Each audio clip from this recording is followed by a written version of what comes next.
Hi everyone, I'm Dave. And I'm Jeremy. Welcome to Tech Over Coffee. We're excited to share our podcast with you on the main campus of Chipola College in Marianna, Florida. I'd like to thank Chipola College for sponsoring our podcast.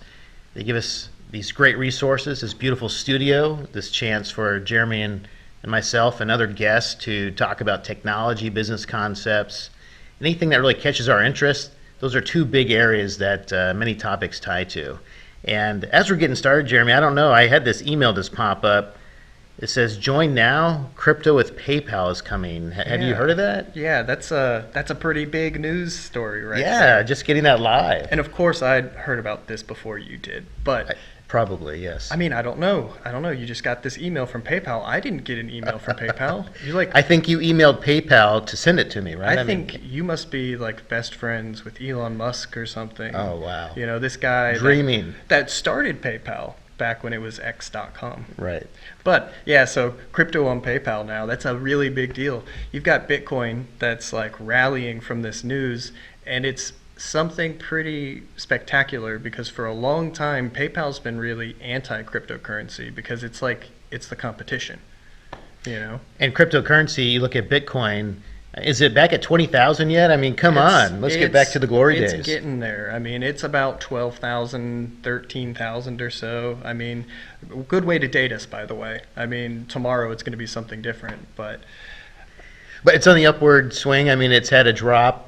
How low did it go? 7? It dropped down to like 3,000. Wow, so Yeah. it was kind of around 1 and 2, marched up to 20-ish, and then went back down to... It exploded 3 years ago or something like that, went crazy for about a year, and then had 2 years of just full-on bear market, just not good. Drops down to where everyone's like, hey, is it going to go to zero? Of course it's not, it's Bitcoin. And then it comes back rallying like crazy.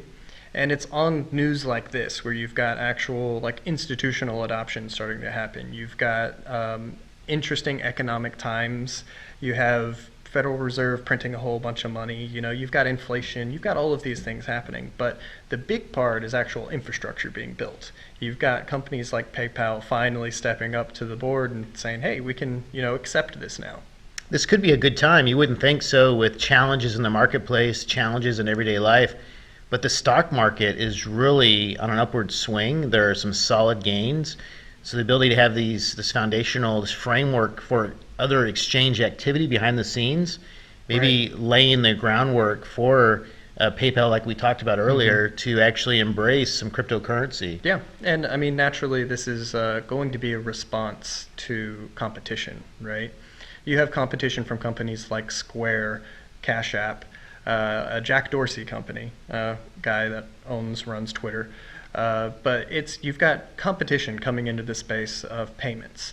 And it's kind of being spearheaded with these behind-the-scenes moves, with the exchanges building out the volumes, building out the ability for these large payment processors to be able to accept cryptocurrencies like Bitcoin and easily exchange it with someone that wants it without having to actually take on that risk. Right. At one time, Bitcoin and maybe other leading cryptocurrency champions were trying to come in through the front door, but others were keeping it kind of barred, weren't really sure. There's still leaders in the marketplace, Warren Buffett, others that don't fully embrace, is that a fair way to say it, cryptocurrency? Yeah. I mean, when you call something rat poison squared, when you literally say it's a scam, it's going to take all your money, you have guys like Jamie Dimon from... JP Morgan? JP Morgan, yeah. Big guy that's like, I don't know about this Bitcoin thing. But then when it starts actually making sense, they come around and stand behind it like they always were.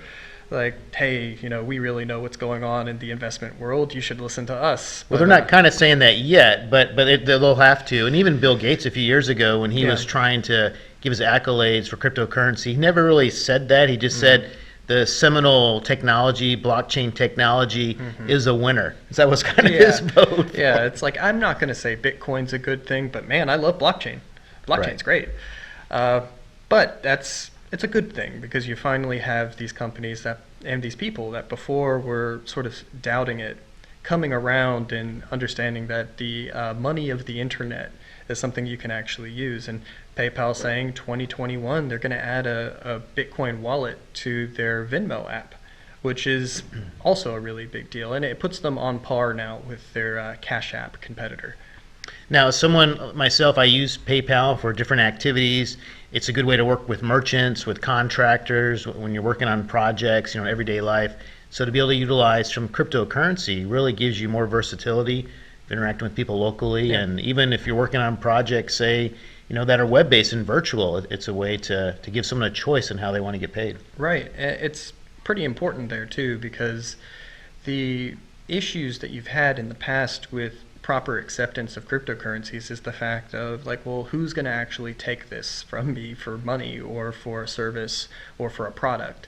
And now that you have large exchanges that are basically acting as the bank, the guarantor, the person on the back end saying that I'll take that for hard-earned money, and of course they'd accept it because it's like a limited supply. It's not something that you have to worry about inflation. It's actually deflationary. Yeah, I think even though I'm thinking retirement 20, 30 years down the road, I think I was able to start early. People didn't really know maybe what cryptocurrency was, but you'd walk in the office throwing some Bitcoin around. Oh, yeah. I started catching them and collecting them. I'd come in with my stack of Bitcoins and I'd just throw them at you, say, please take these from me. Yeah, back then they were what, maybe $1,000 each or something, Yeah. but still, I've collected them, so thank you. Yes, well, I mean, I did spend tens of thousands on a pizza that one time. Oh, I read about that. Yeah, that wasn't me. So PayPal is kind of taking that positive step.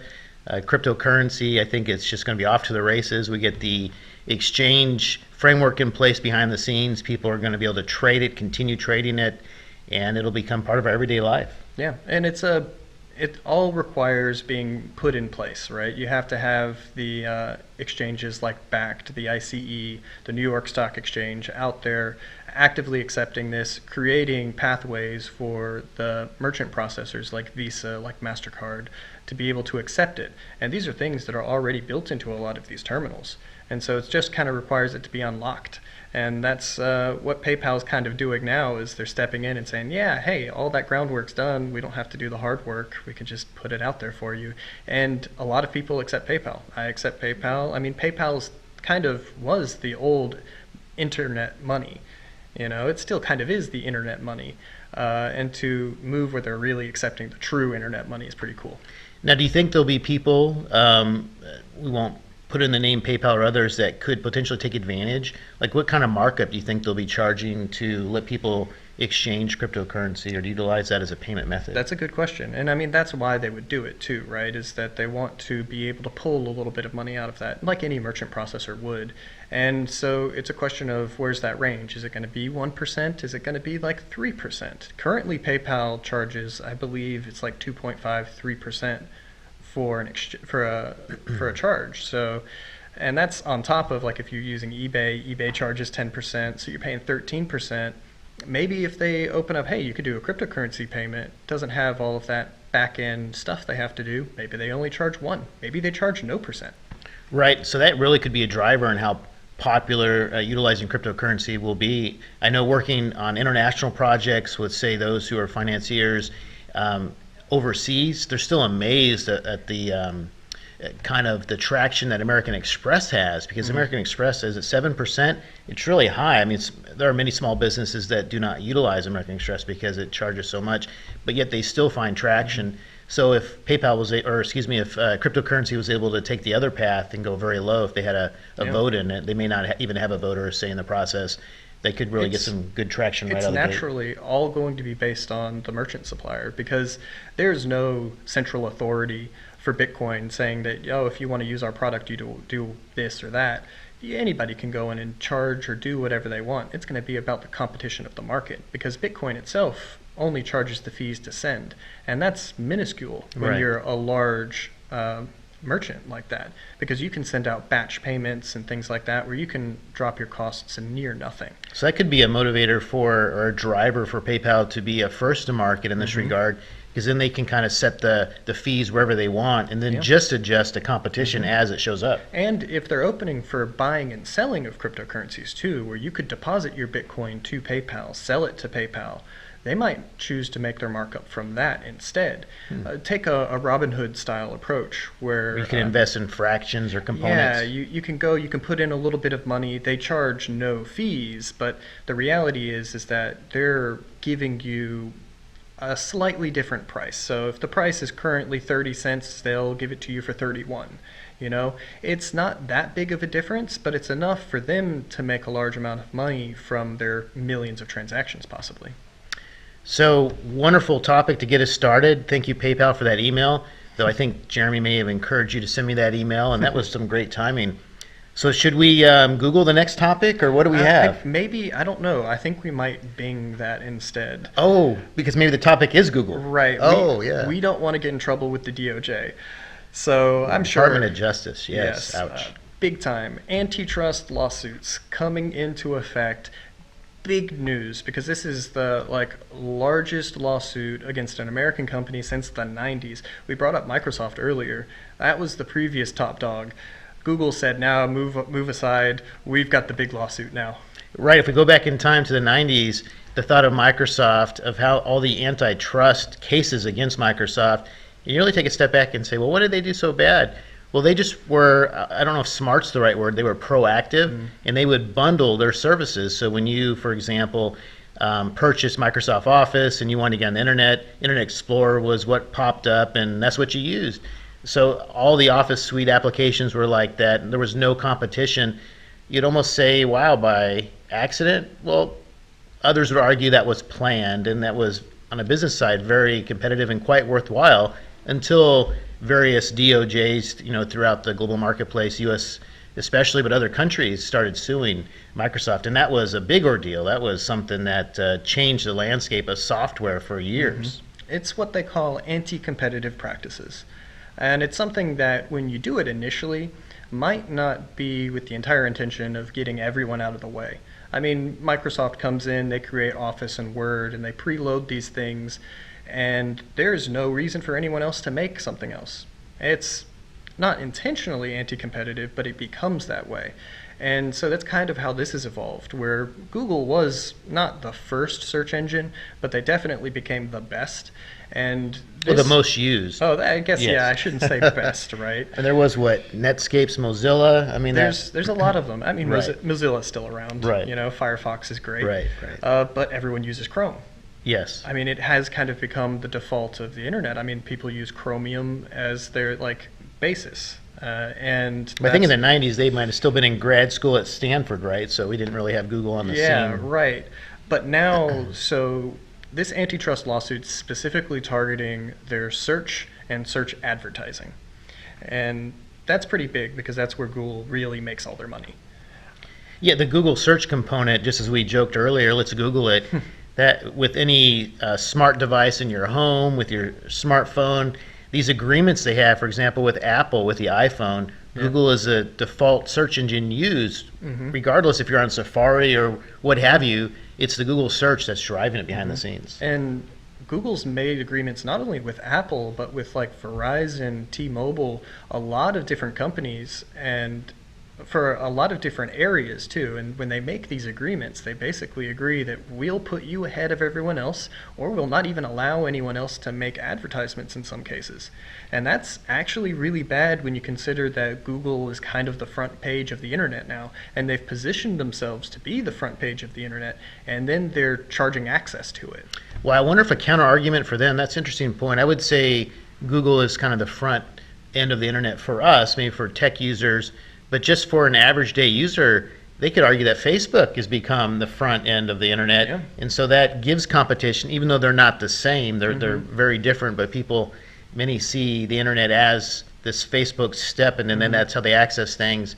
That could be part of the argument. Who knows? It's just getting started. It's the same sort of thing. You bring questions up here where if the DOJ is going after Google for their specific moves, their anti-competitive measures that they've taken, you wonder if you start looking at companies like Facebook, like Apple, and say, are they doing the same sorts of things? Because Apple has created this walled garden where they have to charge people for access, and they have control over really who's the winners and losers.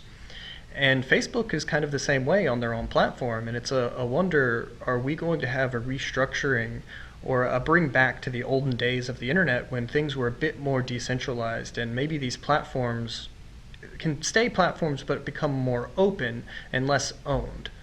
Right. Well, they have Google spin off the search component and make it a separate company.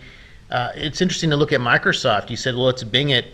The thought of they kind of were the first to market with these antitrust cases for how they were bundling software and access, and now they're getting, they're on the other end of it, that Google is kind of outplaying them, if you will, with providing services and having others go just to them. Microsoft's kind of left out. Bing's almost an afterthought.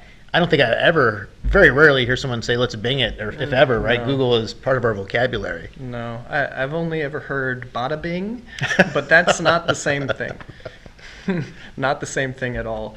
And I mean, Bing is a good search engine by all means. It's different, and it gives you Right. different results, and that's kind of what you want. And some of this search issue here is that almost every search engine out there uses Google search results. Right, we talked about Apple. I mean, their agreement they had behind the scenes that Google will be the search engine when you utilize it. Even if you're on Safari, no matter what you're using, Google's kind of that first go-to step. And as you noted, they have these agreements with other companies, with all the leading smartphone providers. And I have to assume that's probably in place for the smart devices as well, which I have never researched, but I got to think that's probably the case. Well, Google's also used a lot of their control over the Android operating system. So they are default installed on Android phones, and that's all of them regardless of the company. So It's kind of pretty smart how they've impacted the landscape of the tech environment, just everyday life. So again, smart may not be the word, but that's an interesting business practice where they've kind of cornered the market. It's almost taken a while, but it's been a good 15, 20 years for anyone, I guess the DOJ being first, to say, hey, enough. Is this really fair? that's how monopolies are formed, right? And you don't go and target a monopoly until they're a monopoly. And it's unfortunate because then, like, where's all the competition been? That's right. But maybe this can make competition in the future. It could improve the tech industry. It could improve software development, more resources, more people willing to take that step, provide a product, bring it to market. Oh, yeah. This is definitely something we're going to follow up on. So great topic today, Jeremy. It's exciting to share in this Tech Over Coffee podcast with you. And the thought of just by chance getting this PayPal email was very timely. So thank you for that. It was great. And it was nice to Bing the topic of Google. So Yes. well done. Yes. All right. Definitely Bing Google tonight. Yeah, that's complicated. All right. All right. Bye. Bye.